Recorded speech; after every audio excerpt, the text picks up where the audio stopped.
Stefan Boylan is making his signature sandwiches with his sous chef in this small kitchen in a truck.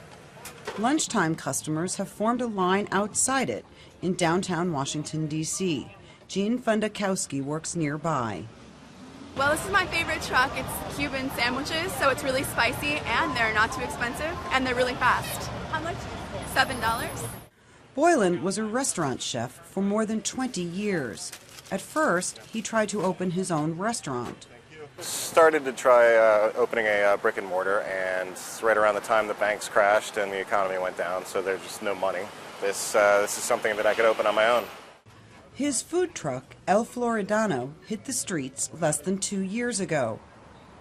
Boylan says back then there were about a half dozen food trucks in the area. Now he counts more than 70, and the number keeps growing. Most of the operators are aspiring entrepreneurs drawn to the business like Boylan for the low startup cost. But Nasser Megra, who owns a Middle Eastern restaurant, jumped into the mobile business about 2 months ago for a different reason. It's a new trend in the city, so we're keeping up with things. So we have to keep up with stuff, so that's why. Many food trucks are distinctively decorated and easily spotted in locations where office buildings crowd together. They try to please Washingtonian palates with simple but well-made ethnic foods. I've tried the Thai truck, it's really authentic. The barbecue, I'm from South Carolina, so I like good southern barbecue. It's really authentic, so I like that each one brings its own taste of something new, and their flavors are really delicious. I certainly think it's better value. Particularly there's no service charge, etc. involved.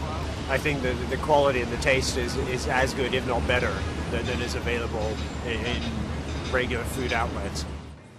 The popularity of the food trucks is a concern for nearby restaurants. Marlene Loeb runs Loeb's New York Deli. I don't wish ill on anybody, but it certainly, makes it a little bit harder for everybody when you have that many food trucks in that park over there. The traditional street vendors are also concerned. Casa Tega has operated a hot dog cart at this corner for 18 years. Business too slow now. It's very slow now. The food trucks, everything now, not like before. You want the tamarind sauce or the guava? Stefan Boylan says food trucks have their own challenges, like the weather and frequent health inspections. Jeff Kelly, who franchised his Eat Wonky food truck, is one of the founders of the Food Truck Association. Trucks, at a minimum, are required to be inspected twice a year in accordance with the D.C. Department of Health regulations. We have a health certificate posted from the Department of Health. In addition, on the street, the Metropolitan Police Department is quite frequently inspecting trucks. Kelly says customer safety is the #1 priority. He also says staying in touch with customers through Facebook, Twitter, and other social media outlets is critical. Whereby we communicate with our customers about where we're going to be on a given day and how we're going to serve on a given day, and we get feedback from them on a continual basis, and we give it as well. Kelly says food trucks bring a vibrancy and an exciting new menu of dining options to the city.